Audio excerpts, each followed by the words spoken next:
filloi e kërcënon vajza e xhaxhait, edhe gjithmonë më kanë sulmuar.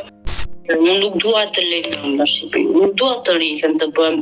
Vajza kur natit më thoshte alo ambulanca, e bër për ambulancë. Deri di akuzoshi mua po punë prostitucioni.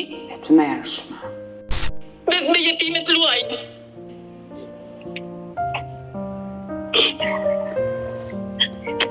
Përshëndetje miq dhe mirë se erdhët në këtë video. Keni hyrë në kanalin tim zyrtar në YouTube, Odeta Dume Mandro. Për të qenë pjesë e live-eve të mia, mund të abonoheni duke klikuar poshtë tek fotoja ime.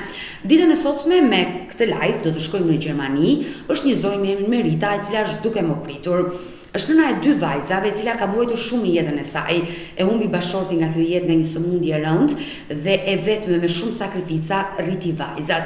Është larguar nga Tirana, sepse është nga Tirana përpara disa kohëve, më saktë disa viteve, për të kuruar edhe shëndetin e saj, sepse kishte probleme me shëndetin e saj pas humbjes së burrit. Por, në këto vitet e fundit, ajo po has probleme të mëdha me njerëzit e bashkëshortit të saj të tjerë. Çfarë ka ndodhur do të jetë zonja Merita, e cila ditën e sotme kërkon t'i denoncojë këtu në live me Odetën, kështu që hap dritaren dhe e ftoi këtë zonjë. Merita, përshëndetje nga Tirana. Përshëndetje nga Gjermania. Jam Merita, 54 vjeçe, nëna e 2 vajzave, 29 dhe 25 vjeçe, të martuara. Gëzohem. Faleminderit. Respekte stafit tuaj për punën që bëni. Faleminderit, Merita. Dua të ndaj shqetësimin tim. Në fakt, më ke dërguar një mesazh në Instagramin tim, aty folëm të dyja për herë të parë dhe vendose që të hyje këtu në live me Odetën për të shprehur një shqetësim, një denoncim që kërkon të bësh. Po, është e vërtetë. Odeta, unë jetoj prej 8 vjetësh në Gjermani bashkë me vajzat. Po. Unë kam jetuar në Tiranë prej 23 vjetësh, në Mihal Popi. Po. Në një banesë në katë 5. Dhe aty kam jetuar bashkë me vajzat e mia, me vjerin pas 4 vjetësh vdiq, dhe kam jetu me vjerën, me burrin dhe me 2 vajzat e vogla. Gjatë kohës, domethënë, kena pas një jetë shumë të vështirë. Pas 9 vjetëve, domethënë të martesës time, më smuret burri nga diabeti. Dhe verbohet totalisht me gangrenë të 2 këmbët, me plagë të hapura 12 vjet, që i shërbyer deri në minutën e fundit, derisa i dha frym. Ne nuk ju ndam, si unë dhe vajzat. Edhe plus kisha dhe vjerën të sëmur në shtëpi, edhe 2 fëmijë të vegjël i kisha unë. Punonja sa të mundesha, domethënë jashtë, brenda, imagjinoje burri smirte do të një kot ujë vetëm. E dashur Merita. Odeta gjatë asaj kohe, domethënë që faleminderit, gjatë asaj kohe që vdiq burri, unë nuk isha mirë me shëndet vet. Isha me depresion, me ankth. Dhe nuk po mbanja më, domethënë 2 kg në përduar. Isha shumë pa qef, edhe erdhëm në Gjermani. Me vajzat, mami tha ti ke nevojta për kurim, edhe erdhëm në Gjermani në fillim pasi vdiq burri. E dashur Merita, sa vjeç ndroi jetë bashkëshorti i ndjer? Burri unë ishte 52 kur vdiq. Sa i ri, por ju sa vjeç ju la? Imagjinoje tani, kishim 8 vjet diferencë të dyneve. Edhe ai ka vdekur, domethënë këtu e 10 vjet përpara, në shkurt bën 10 vjet. Keni qenë 44 vjeçe kur bashkëshorti... Dhe kam qenë shumë pa qef. Dhe gjatë asaj kohe, unë mbi ngarkova fizikisht, psikologjikisht, mendërisht, me gjithë, domethënë, sëmundjet në shtëpi, me vjerën, me burrin, me fëmijë të vegjël, çdo gjë në dorën time, dhe unë mbi ngarkova, normale. Edhe unë kur ka vdekur burri, unë kam qenë me shumë ilaçe për vete, sinqerisht. Edhe pas një viti, mami tha, Kamila tha, vajza e madhe, mami ka në Gjermani, që ti të kurohesh. Edhe okej, morëm rrugën, erdhëm këtu në Asik. Gjatë asaj kohe vjera nuk ishte vdekur, ishte vetëm vjera në shtëpi. Po nuk mundesha me, kupton ku nuk mundesh me, se unë kam shkuar jashtë mase me vjerën, kemi 22 vjet bashkë, po nuk mundesha me. Dhe për arsye shëndetësore erdha në Gjermani.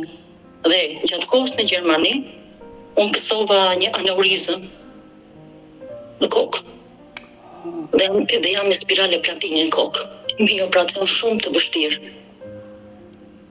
domethënë mi kishte dhënë simptomat, pirje, nuk maja do të gjë. Edhe kam shpëtuar fije. Lavdizon. Po, biles gjatë saj kohë dhe vajza mu bë me panik atak, sepse mendonte iku babi, po mikën dhe mami. Normale. Edhe që atyre dhe vajzën e kam pa qef, plus edhe vetja pa qef. Edhe jo dita shtëpin atje, deti 2 vjetë vjera, dhe diq vjera, kunati ishte në kati 6. Bashkë me gruan dhe me fëmijë. Mirë po, gjatë kësaj kohe, domethënë vinte kunati aty që e shikont, edhe plus vinte motra e burrit. Motra e burrit, ajo ka vajtur, i ka bërë yzmet gjatë kësaj kohe, i ka pastruar shtëpinë, edhe derisa nëna vdiq.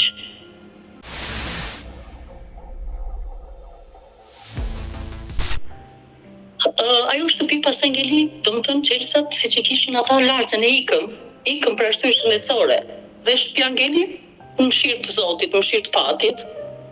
Edhe këta morin librezat, se këta kanë shtëpinë katë 6, e kanë shtëpinë. Ajo shtëpi ku ju keni jetuar është shtëpia e të ndjerit bashortit tuaj që keni jetuar ju si familje? Po, aty kemi jetuar, aty kam jetuar familje, aty kam rritur me hallë, me mundime. Dhe kur ikëm neve, pari librezat e ujit, të dritave aty, fillojnë i paguar me mendje që të marrim shtëpinë. Se si shtëpi pa Zot, se ne ishim këte, ne s'kishim të drejtë të lëvisim 7 vjetë. Edhe nuk e kishte të njeri, as paguaj dritat, as paguaj ujt, ata e kishin përsi magazin, aty kishin vërimin, aty fusin gjera, qartë të donin, e dhunonin, banet kemi video, qartë të the. Edhe vajzat e mia shkonjën, se u dha të drejta që të lëvisnin, dhe vajza ime vogël shkonte flente në hotele, tu pas shpinë e babës të vet. Sepse filloi e kërcënon vajza e xhaxhait, djali i xhaxhait të vajzave, kërcënon dhe nuse kunatit, se kunati ka pekur. E dashur Merita, dua të pyes, pasi vdiq Viera, ju kontakte me ish kunatin që jetonte në katë 6 apo kunatën, motrën e burrit, patët, folët me njëri tjetrin? Unë me kunatin kam shkuar shumë mirë gjithmonë, e kam pas si bulla, kemi shkuar jashtë mas e mirë, edhe me motrën e burrit, por me kunatën gjithmonë kam pas probleme, kjo nusja e kunatit, edhe gjithmonë më kanë sëmnuar. Edhe unë kur isha një atë periudhë që u sëmura, që isha me depresion, që nga 70 kg bra 50 kg për një muaj, më kuruan printe e mi atere, ata vajzë kunatit më thoshte alo ambulanca, e për ambulancë. Gjithmonë më kanë sëmnuar. Unë nuk e kuptoj se ku kanë dashur të dilnin. Kam parë punën time, hallet e mia, shtëpinë time, fëmijët e mi. I kam brit me shumë mundime. Por çfarë ndodhi? Pasi vdiq Viera, domethënë si e morën ata shtëpinë tuaj? Në këtë gjendje Odeta. Jam pa qef për vete. 12 vjet nuk i thon shakat. Një burr të smur, të verbër, totalisht me gangrenë. Grua kam qenë nuk di çfarë të them. Lyja be dyert e shtëpisë, gjithçka vet.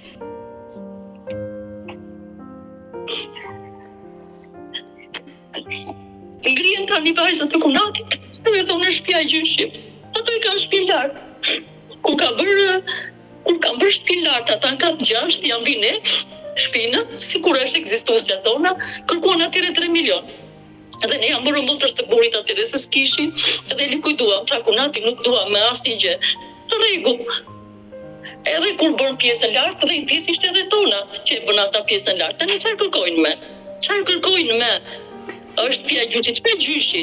Aty janë rritur vajzat e mia, që su gëzuar me baba. Vajza ime e dyta ishte, ka qenë 3 vjeçe kur ju verbua babi. Dhe vajti 15 vjeçe, nuk e pa babaj njërë, thoshte bu mos ta shikoj njërë vajzën e dytë. 15 vjeçe ka qenë vajza ime e dytë kur i vdiq babaj. Dhe kur vajtëm vajzat në Shqipëri, kishin ndruar bravat. Kishin ndruar bravën e shtëpisë. Pas sa kohë nga vdekja e Vierës, ju mësuat që ata kishin gllabëruar shtëpinë tuaj? Direkt. Shiko, neve llapet i shkonjën vajzës. Dhe ti shkoj një vajzës, e gjithmonë, jo po të shkoj gjaku deri në qurë, për çfarë do shkoj? Për çfarë do shkoj? Për ato ka shtëpinë e tyre, çfarë duan aty? Nuk e kuptoj këtë gjë. Por tani të pytem, Kunati ka ndruar jetë tani apo ishte gjallë kur u mor shtëpia? Ka ndruar jetë Kunati. Kunati ka ndruar jetë para një sa i bëri 6 muaj. Nuk ka shumë, domethënë asnjë vit. Por Kunati i ndjeri ka qenë gjallë kur shtëpia është marrë. Çata e morën.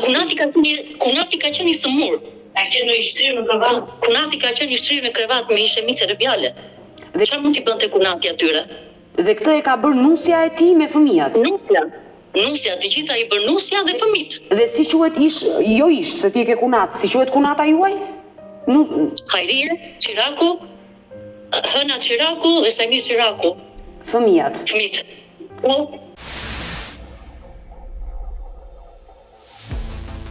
Ta qira e shtëpi nuk është pa zot.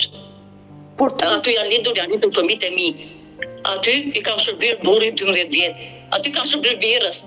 22 vjet kam qenë bashkë me birrën. E kemi shkuar shumë mirë. Kur ajo nuk e shikon të asnjëherë birrën time, çfarë kërkon tani? Çfarë kërkon?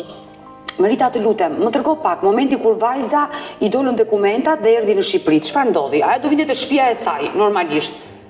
Po, kur vajti në shtëpia, aty gjepi dona, aty është vajzë. Se i dëgjoj aty gjepi se po vjen. Ja, aty gjepi bicikleta, aty gjepi bidona, aty gjepi lloj gjë. Tamam, sigurisht kanë pasur shtëpinë e tyre. Hani raqit. Edhe neve ç'bëm? Kur ishim pastaj, edhe ndruan prapën, morëm çelësat. Normale se shtëpia tonë. Kur erdhëm neve që vajti prapë vajza, e kishin ndruar prapën. Po pse nuk denoncuat në polici? Vajti, Kamela vajti, unis Kastile nga Gjermania, vajti për i denoncimin. Kur e ndrojnë atë moment Kamela se i kishin ndruar shtëpitë në shtëpi, atë e kishin ndruar përsëri ditën tjetër. Po çfarë janë këto gjëra? Ka mund? Po çfarë këtu në shtëpi time? Është njësoj sikur të vi në shtëpi tënde të them nga shtëpia se është e imja. E rëndë është. Nëse është të kemi ndonjë pronë tjetër, ajo shtëpi është shtëpi banuse. Ne s'kemi toka, s'kemi prona, e do çfarë? Por në momenti që vajza juaj u përball me ndrimin e Bravës së Derës, foli me nusën e Xhaxhait dhe me fëmijët e Xhaxhait. Një doli ishte të ndrim aty, edhe i kishte dalë kjo Kunata, i kishte thënë do bëhet gjaku deri në gjuhë. S'keni punë këtu, po jam dhe ndër shtëpisë, i kishte thënë. Jam dhe ndër shtëpisë, më ka çuar i zoja në shtëpisë. Kush je ti tha? Se unë s'mund të veten për të shtëpi të hap derën, po erdha këtu me emër të zonjës së shtëpisë edhe të fëmijëve. Unë kam grua, jam i ligjëruar, jam e martuar me Kamelën. Si është ky muhabet? Tani çfarë ka vajtur atje? Në polici, vajti dhe Kamela. Kur vajti Kamela, ditën tjetër, se kishte bërë denoncim për para ajo, e bia. Sa kishte venduar të kokë dhe polici, po ç'është kjo punë? Ti je vajza e shtëpisë. Pse erdhi ajo atje? Çfarë deshte? E kuptoj qartë si historinë e dashur Merita dhe më vjen ka keq që nuk janë gëzuar fëmijët e mi me baban e tyre. Nuk janë gëzuar si gjithë fëmijët e tjerë. E mbajnë pastore për çdo gjë. Është të merr tash. Me jetime të luajnë.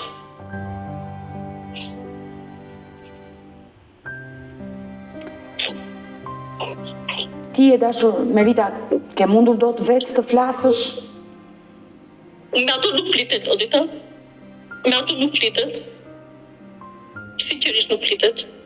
E dëgjuam Meritën e cila tregoi gjithë jetën e saj, le të themi, humbjen e bashkëshortit, e u kujdes për vjerrën e saj, u largua për shëndetin drejt Gjermanisë, ku vajzat bën të pamundur të shpëtonin nënën. Ajo është mirë sot, por i kanë glabëruar shtëpinë dhe nusja e Kunatit i ka ndruar Bravën, i ka marrë shtëpinë dhe nuk i lejon të hyjë në shtëpinë e tyre. Kamela, vajza e cila ka ardhur në Tiranë përpara disa ditëve dhe ka bërë denoncimin në polici dhe është përballur me këta njerëz, kërkon që të jetë dhe ajo vetë këtu në live modetën për të na treguar këto episode të rënda të ndodhura mes kushurimeve të parë. Kështu që e ftoi Kamelën. Kamela, përshëndetje. Përshëndetje Odeta. Fola me mami dhe më sqaroi të gjithë këtë gjë dhe sinqerisht më vjen keq që ju është marrë shtëpia në këtë lloj forme, por dua të më tregosh çfarë ndodhi atë ditë kur ti u nise nga Gjermania dhe shkove tek shtëpia jote dhe aty peqet brava ishte ndruar. Dëgjoj. Buri im kishte vajtur 2 ditë përpara. Buri im, sepse unë jam e celibruar, kam vite celibruar, dhe kishte vajtur buri im që të kishim mbyllur pak shtëpinë, edhe ta kishim rregulluar pak përbrenda se unë do bëj dasmë viti që vjen. Urime. Faleminderit. Edhe buri im kishte vajtur, domethënë me kovat me boj, me gjërat, tu het gjërat e shtëpisë të vjetrat. Kur kishte vajtur buri im atje, kishte dalë në sugjestim. Të e kërcënu, të e bën, dhe në atë kohë e kishin dërguar në policitë e komisariati nr. 2.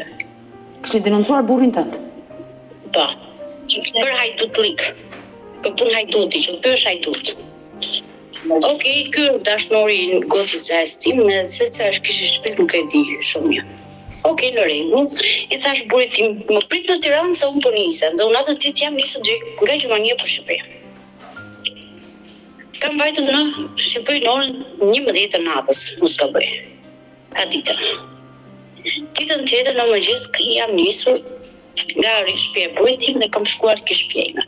Pajtë të pusë çelësat, nuk më hypshin çelësat. E kam video këtu. Okej, në rregull, nuk vajta të bëja debat me njëri, sepse unë kam njëri që dua të bëj share. As debat, unë kërkoj drejtësinë. Qartë. Sepse unë jam rrit ne kemi vite këtu, unë jam rrit ku drejt një shteti, se unë kam ardhur vogël këtu. Me rregulla. Po. Edhe punoj në shtet, në drejtën. Edhe okej, në rregull, pajta direkte në stacionin policor të komisariatit nr. 2. Ku kam shkuar atje, janë shkuar të policat. Qartë. Janë shkuar të policat, dhe ata nuk di çfarë të bëjnë. Sepse mirë njëri që të ret, vërtet, ulëret, kërcënon, nuk merrem dot unë.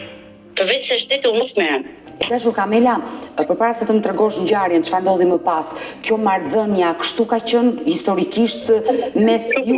Teoretikisht, unë ju kam thënë dhe ju them përsëri live me juve që unë nuk dua të kem kontakt me ata as për të mirë, as për të keq. Të më lëjnë të qetë në jetën time. Unë me Xhajën e respektoj. Qofti Xheritit atje ku është, kam pasi Xhaj të mrekullueshëm, por me familjen atje nuk kupton dot. Por këto konflikte të vjetra, për çfarë kanë nisur, që kanë arritur deri në këtë pikë sa ju kanë marrë dhe shtëpinë? Janë i grauza, punët e tyre, fatazojnë, bëjnë. Deri di akuzoshin mua për punë prostitucioni. E të mërshme. Unë duke punuar security në Gjermani, se punoj security në një bashki këtu në Gjermani. Deri di prostitucion, se çfarë thoshin, janë shit atje në Gjermani, është ashtu. Unë punë këtej, se unë kam zë gjë të dokumentuar, sa vite kam qenë punë, ku kam punuar kështu shumë. Se këtu s'mund të punosh rabat, si në Shqipëri. Zemër, por çfarëdo që të bësh ti me jetën tënde është jeta jote, ç'i duhet nusës Xhaxhaj të merret me ty? Po, dje prostitucion bashkë me gozat e Xhaxhaj. Okej, na kërcënuan për vrasje, nuk vajta me denoncu, por e ke pasur ku mbushet bidoni plot me ujë dhe derdhet? Dhe kjo gjë këtu ka vajtën. Por çfarë ndodhi? Burrin tënd e çuan në polici e denoncuan, ti mbërrite e vajti direkt në komisariat atë ditë. Po. Kam bërritur, nuk kam vajtë në komisariat, kam bërë denoncim, policia ngeli shokuar, do presim gjykatën, tha. Se kjo pas ka bërë një denoncim se ku burri im ka vjedhur shtëpinë poshtë. Ajo shtëpi. Kur ajo shtëpi është në emrin të Halil Çiraku të babit tim. Po kjo është kulmi, do të thënë, shtëpia është dhe në emrin e babait të ndjer, në certifikat. Po. Janë 3 bashkëpunëtar në certifikat. Hysen Çiraku, gjyshi im, Xharie Çiraku, gjyshja ime dhe babi im Halil Çiraku. Të 3 janë të vdekur, automatikisht pas Halilit kush vjen? Unë. Dhe mami im dhe motra ime. Mirë, do të shpjegoj dhe anën ligjore, sepse do të ndihmoj dhe me avokat këtu, por në momentin që policia e mori denoncimin, çfarë ndodhi? Asgjë, as nuk vepruan, asgjë nuk kanë vepruar kundrejt atyre. As policia nuk merret me ata, kupton zënja Odeta. Po pse? Unë dua të hap derën të futem në shtëpi, ata më kanë marrë bravën e kanë ndruar, më kanë dhe video, kur spedoj dhe video. Mund ta tregoj? Patjetër. Jemi live, mi trego. Prandaj ke hyrë këtu në live me Odetën për të bërë këtë denoncim dhe për t'i treguar dhe faktet që ti ke. Të intën e kaluar, shkoj në shtëpinë time, nuk e di a duket ajo, po Chelsea nuk më hapet dera. Po e shikoj. Dhe shtëpinë time e kanë sjellë në këtë lloj mënyre. Mund ta shikosh.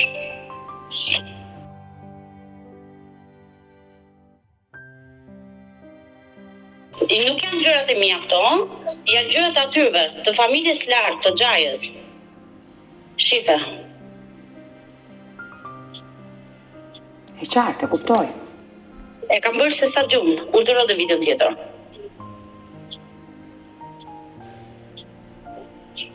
Shikoj pak se ma kam shpëtëzuar shtëpinë. Mi kam thyrë dhe xhamat.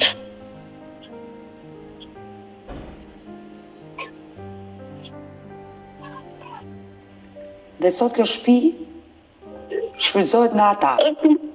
Shfrytëzohet nga ata, por na ime shfrytëzohet nga i personat e tjerë. Kjo është turp, kjo është marrëzi.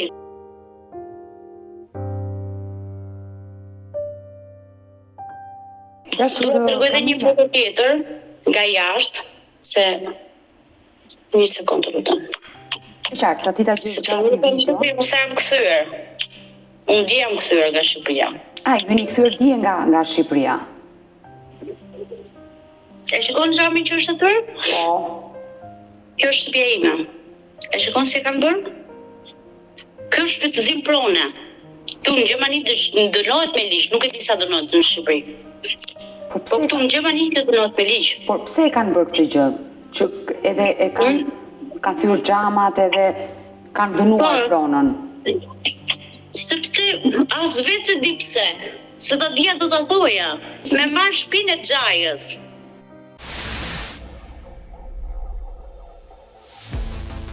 Ndalemi pak e dashur Kamela dhe të flasim të dyja. Dua të bëj disa pyetje.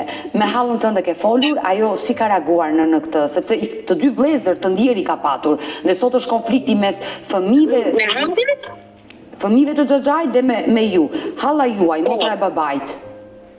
Hava ime e ka thënë dy llafe, shtëpia është e gocave të Ali Qirakut, të Kamelës dhe të Asenës. Nuk ka njëri punë tjetër aty. Halla ime ju ka bërë qartë atyve. Ç'është ka kaluar në gjykat? Akoma, po presim. Po, sepse ngjarja ka ndodhur para sa ditëve? Po, para diku 5 ditëve. Para 5 ditëve, dhe çështja padyshim, policia dosjen do ta dërgojë dhe patjetër që juve do nisni edhe luftën me drejtësinë. Padyshim, policia ju ka thënë këtë gjë, që gjërat do kalojnë. Unë besoj se do gjejmë drejtësi, se me të drejtë jemi. Por, e dashur Kamela, ato ditë që qëndrove në Tiranë, sa ditë qëndrove? Kam qëndruar gati 4 ditë. Në ato 4 ditë ti nuk mundet do të flisje fare mirë me nusën e Xhaxhait që ke konflikte, por me fëmijët. Unë nuk dua të lejmë në Shqipëri, nuk dua të rrihem të bëhem. Unë dhe një herë që e takova para disa muajsh në qershor, që isha me burrin tim, ishim për një kafe me gocën e Xhaxhit, dhe aty më ka kërcënuar, kam një qezim që më ka kërcënuar. Por çfarë të kërcënuar? Kam qenë tek varimi i Xhajës, edhe atje filluan të debatet gjërat, u deta për hatër të Xhajës, se ke varimi i Xhajës. Edhe atje filluan debatet gjërat, jo na ke ulur kokë, një kështu ashtu. Okej, në rregull, hajtë mbaroi ajo, isha në qershor me pushime. Dhe e ftova për një kafe dhe i thash të lutem, më jep librisat e ujit dhe të dritave të shtëpisë time. Jo, s'ke punë, ti tha me librisat e ujit dhe dritave. Po si s'kam punë unë, kun jam zëria e shtëpisë. A ka ajo në një notarizim nga mami im që i ka lënë që të paguaj ujë dhe dritat? S'ka as notarizim asgjë. Ajo i paguan dritat dhe ujit dhe ka bërë faktike atë shtëpi që është e saj. Po, e ka bërë me ëndrat e saj, është shtëpia e saj. E dashur Kamela, me gjithë historisë sinqerisht më vjen shumë keq, por patjetër do të merrni një avokat, sepse një problem që unë has të gjithë kjo histori, pa parë dokumentat, vetëm me çfarë fola me ty, ti më the që certifikata e shtëpisë është në emrin e gjyshit, gjyshes dhe babit.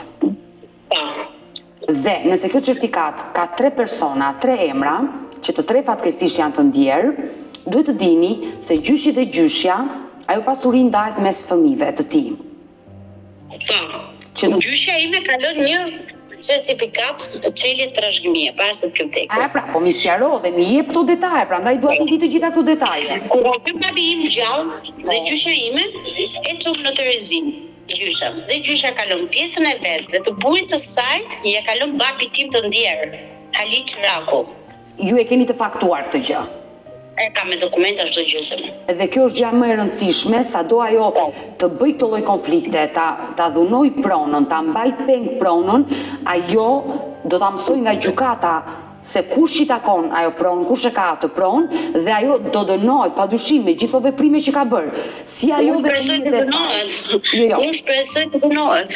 Besoj te drejtësia shqiptare. Nuk mund të lënë drejtësia shqiptare njerëzit të bëjnë këto lloj veprime dhe është e turpshme dhe mua më ndihm shumë merita, teksa po qante dhe po tregonte që ajo historikisht më ka bëzuar. Vërtet një mundi shumë të madhe në kokë, nuk e di ata tregove, 99% ka qenë vdekur.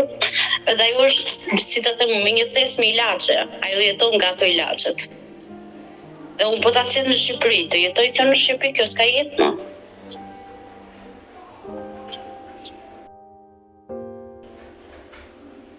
Kjo është jetë. Të shkuara dhe uroj që t'ja dali mami, ajo ka hequr shumë gjëra të vështira në jetën e saj. Më tregoi dhe për babain që ju ka ndruar jetë dhe ju... Babi ka ndruar jetë, babi ka qenë një njerëz shumë i mirë, shumë fisnik, punëtor, ku ka qenë i saktë, sepse pastaj rëndoi smundja e gjërat e tjera. Po unë i kam bërë ismet, mami, motra, unë kam shumë kujtime të bukura me babin, me gjyshen. Edhe një gjë dita dume, sepse ata pretendojnë që i kanë bërë ismet gjyshes të ndjerë.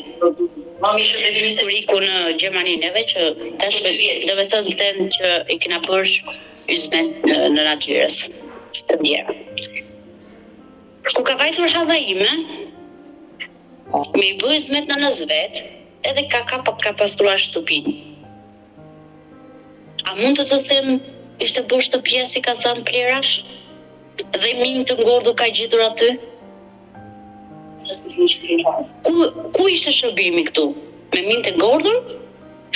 Apo me një pjatë gjellë që nuk i jepshin bukë? Edhe pensionin ja morën. Dhe nëna ime ku ka qenë e shtruar në spital që në Nën Tereza, me zemrën, nuk e di ka pasi problem, ka qenë shtruar, shkonte çuni xhajas tim me një letër dhe thoshte nëna hidh firmën këtu. Vetëm presioni bësh, hidh firmën nëna të mja për shtëpinë mua. Po nëna nuk e ka firmosur. Se nëna ka qenë krahun tonë. E kuptoj dhe është e dhimbshme që për një pronë të arrije të shkatërrohen familjet, se sido që t'jetë ju e një gjak me një tjetrin. Po mua nuk jam familja ta, Odeta. Në njeri që të shkel në kallo, për mua nuk është njeri. Është kafshëri. Më fal që po ta them, po kështu më duket. Po unë atyre ju kam thënë, e kanë shumë të qartë. Me mua mos të kenë kontakt as për gjallë as për vdekje. Le të kërcënojnë, le të vazhdojnë. Ka drejtësi përpara Odeta. Patjetër, dhe duhet të besosh te drejtësia, Kamela, se duke ditur që keni certifikatën e pronësisë, çeljen e trashëgimisë që gjyqja pjesën e saj dhe të gjyshit të ndjerit ja ka kaluar babait tuaj të ndjer, automatikisht babai juaj ka lënë dy goca dhe ka gruan gjallë mbi gjitha meritën, jeni ju të treja që e gëzoni atë shtëpi dhe ajo zonjë me ata fëmijë që e kanë marrë atë shtëpi, e kanë bërthyer, do e kuptojnë që kanë bërë shumë gabim, kanë shkelur ligjin. Po.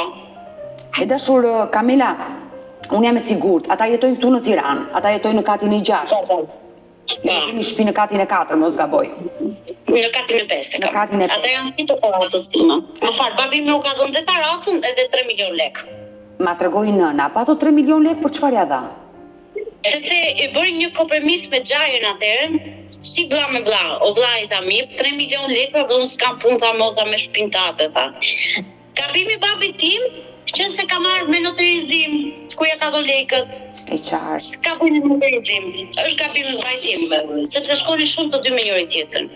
Dhe nuk e mendonin që fëmijët Nuk do të rinim në këtë gjë. Dhe kjo është fatkeqësi dhe e kuptoj. E dashur Kamela, live me Odetën, live-et e mia ndiqen. Pasivisht, dhe unë jam e sigurt që ajo nusja Xhaxhait djali Xhaxhait, vajza Xhaxhait do e ndjekin dhe do më telefonojnë, jam e sigurt për këtë gjë sepse flas nga eksperjenca. Kërkon ditën e sotme ti përcjellësh një mesazh? Ndoshta s'ke mundur dot. Mesazhi im është të më lënë të qetë. Në shtëpinë time, në shtëpinë që mua ma ka dhënë babi im, të më lërë të qetë, që jam lindur rritur ka në shtëpi, të më lërë të qetë, ata të kenë jetën e tyre, unë të kem jetën tonë. Nuk dua kontakt më, as për gjallë, as për vdekje. Kjo është mesazhi im. Dhe çdo gjë unë jam drejtësisë.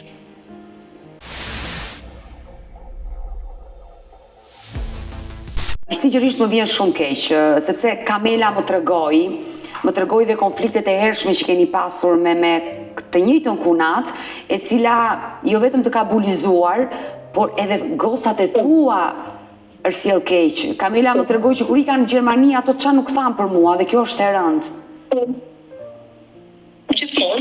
Gjithmonë të bulizuar, pa i bërë asnjë gjë. Mund të pyesësh aty ku kam jetuar, gjithë ka pas respekt. Kam parë punën time, hallet e mia, shtëpinë time. Unë nuk e kuptoj.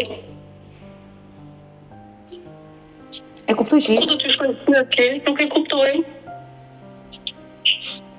Ndërkohë, kunata jote Halla e gocave e ka treguar që ajo shtëpi i takon Meritës.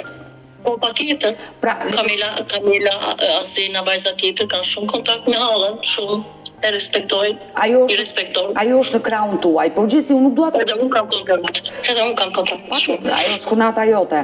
E dashur Merita, unë nuk dua të shqetësohesh, nuk dua të qash, të mërzitesh, të stresohesh, se mbi të gjitha je me mjekime dhe e rëndësishme është shëndeti jot. Është vërtet jam me mjekime, Odeta. Të shkuara dhe do t'ja dalësh. Mura në atë shtëpi, më beso. Në atë shtëpi unë jam sëmurur. Nuk di çfarë të them më tepër, dhe të ngrihen të tjerë tani, të tonik, dil nga shtëpia, të vetëm unë një shtëpi tjetër, difiset, jam unë, jo, po s'ka. Është e dimshme, të besoj për këtë pjesë. Me vajzat që u rritën me babat verë për 12 vjetë, shkulmi, që s'u gëzuar një herë.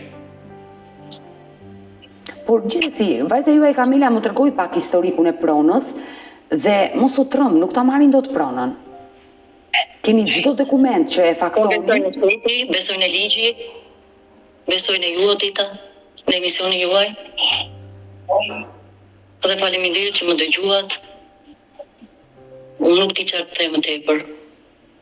Merita, dua që drejtësia të shkojnë në vend. Unë nëse qofse të ashtuja, unë pallatin e kam dëshmimtar. Banor. Sepse më kam parë. Më kam parë vuajtjen të mia, sëmundjet, vjerë të sëmur, me burë të sëmur, unë i shërbeja. Me fëmijë të vegjël. Është e dimshme, kjo shoqëria jon ka arritur në një pikë që për pasuri, për para, çfarë nuk i kanë humbur vlerat njerëzore, Odeta. I kanë humbur vlerat njerëzore. Unë kaq të them. Është shumë e vërtetë, has çdo ditë në rrugë, has në rrjetet sociale, has kudo, kanë humbur vlerat njerëzore në pjesën më të madhe të njerëzimit. Dhe kjo është fatkeqësia më e madhe. Por Merita, si mund të marrë një pa lejen e tjetër kujt, pa lejen e vajzave të mia, pa lejen time, pse i paguan dritat? E shfrytëzon, ri aty, prandaj paguan dritat. Se ne jemi aty. Ne nuk jemi aty. Kush të ka thënë ti paguash? Kur vi momenti paguajmë çfarë janë të gjitha. E qartë. Je vetë pronarja dhe di vetë kur i pagon dhe çfarë bën me shtëpinë tënde. Të kuptoj. Sepse ka qenë birë Odeta. Apo i gjen se ke parasysh tamam si shtëpi bosh tash edhe hajt po të përfitojmë. Për gjuna.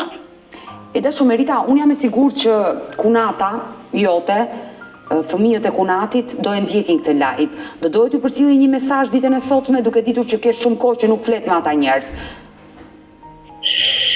Ja le drejtësisë, Odeta, me ata s'kam asnjë gjë. Nuk, me ata e lloj njerëzish nuk miresh dot vesh.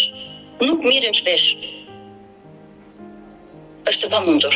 Ka që vështirë është të flasësh me këta njerëz? Është e pamundur. Jam të gatuar. Ashtu. Nuk di çfarë të them, Odeta. Dhe sinqerisht, Odeta. Po Kamela. Po Kamase mos të kërcënojnë dhe ty me zemër. Kamela. Rije qetë zemër, se nuk mund të gjë mua.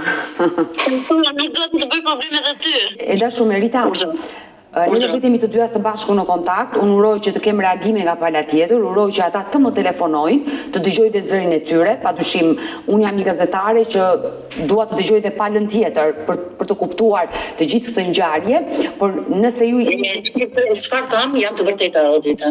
Ju nëse i faktoni, po, nëse ju i faktoni të gjitha me dokumenta, Kamila më tregoi pak më parë, ju është shtëpia juaj dhe nuk ja merr dot askush, por është gjykata ajo që do t'i japi të drejtën familjes tuaj dhe ata njerëz, nëse kanë bërë këto lloj veprimesh, padyshim duhet marrin dhe dënimin e duhur, sepse është e rëndë që djalit e gjajt, vajzat e gjajt ta këmerren me kushuriren e parë. Kjo është vajzat që në hotel, mos hynë në shtëpia e tyre, është kulmi. Është kulmi. Është e rëndë, sinqerisht nuk vjen keq. Mirë, Merita, të uroj të shkuara zemër. Faleminderit shumë, faleminderit që më dëgjuat. Kujdesu për shëndetin tënd se është më i rëndësishëm. Faleminderit, ju uroj shëndet edhe juve, fëmijëve tuaj edhe stafit, shëndet e gjithë të mirat. Të falenderoj nga zemra. Ju tani sapo keni nisur hapin e parë, keni bërë denoncimin në polici, ajo dosje do kaloj në prokurori, do t'ju therrasi prokuroria, do kaloj çështja në gjykat dhe patjetër që në fund do merret një vendim. Kështu që keni nisur këtë betejë, do mbetemi bashkë në kontakt dhe uroj që të zgjidhet sa më shpejt konflikti pronës dhe të merrni çelësat e shtëpisë, është katastrofë, të ikësh në emigrim. Për çështje sëmundjesh të kurohesh dhe fëmijët e kunatit të marrin çelësa dhe të glabërojnë shtëpinë, kjo është vëzhduar në kokë, po vetëm në Shqipëri ndodh kjo gjë. Fatkeqësisht. Është vërtet. Mirë, të përqafoj dhe mbetemi në kontakt. Edhe unë faleminderit shumë. Mirupafshim. Gjithë të mirat. Mirë të dashur miq, kemi ardhur në fund edhe për këtë live. Urojmë dhe shpresojmë që pala tjetër të reagojë, të më telefonojë, të dëgjojë dhe versionin e tyre dhe uroj që të gjendet një ndërmjetësim dhe ta kuptojnë që ajo shtëpi, nëse është me certifikat, dhe është lënë trashëgimi dhe nga gjyshja në emër të djalit të ndjer, atë shtëpi automatikisht e gëzojnë dy vajzat dhe bashortja e tij. Uroj që të gjendet ky ndërmjetësim, por çështja do kalojë në gjykatë dhe prandaj janë këto institucione ku njerëzit nuk gjejnë gjuhën e përbashkët, vendos gjykata. Kemi ardhur në fund, ju falenderoj që më ndoqët deri në fund të këtij live-i, nëse dhe ju keni një histori për të denoncuar dhe kërkoni që të jeni pjesë këtu në live modetën, mos hezitoni të më shkruani në numrin tim të telefonit 069 99 55 698 që ndodhet poshtë ekranit tuaj, por mund të më dërgoni mesazhe edhe në rrjetet e mia sociale, në Instagram dhe në Facebook me emrin Odeta Dumemandro dhe këto janë faqet e mia zyrtare. Ndërsa këtu lart tek fotoja ime mund të klikoni dhe të abonoheni, të bëheni pjesë e kanalit tim zyrtar në YouTube, ku çdo paradite jam live me këto histori njerëzore. Faleminderit që më ndiqni, deri takohemi nesër.